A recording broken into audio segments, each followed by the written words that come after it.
Kami dari Kumpulan Integrated. Di sini kami ingin mengumpulkan bekas-bekas yang telah kami isi dengan batu besar, batu kecil, arang, pasir dan pen dan kapas. Mula-mula isikan air yang telah bercampur dengan tanah ke dalam bekas pertama. Kita boleh lihat air mengalir dan satu bekas ke bekas yang lain. Setiap kali air masuk ke bekas yang lain, warnanya menjadi semakin bersih.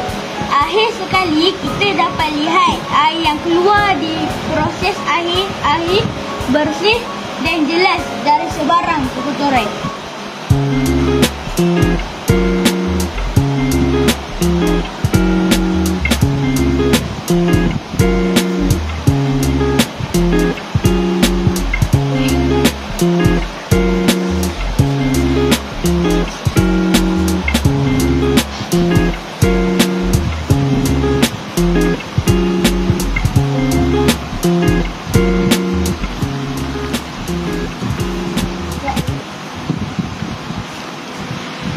Impak.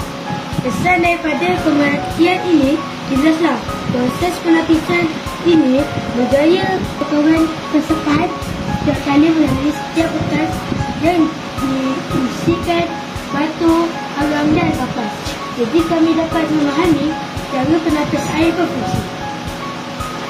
Berdasarkan kepada idea penapis air itu tadi, kami sedang mengusahakan dan telah pun berjaya menghasilkan sebuah penapis air yang diperbuat daripada botol biasa.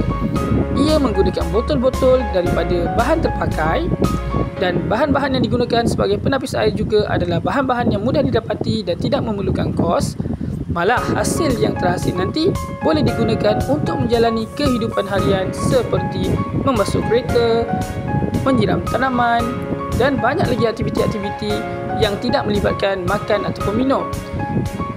Aktiviti ini dapat membuatkan kami lebih memahami tentang konsep tapisan air dan juga memberikan kami kemudahan dalam menjalani kehidupan dan dalam masa yang sama menyokong kelestarian dalam kehidupan kami.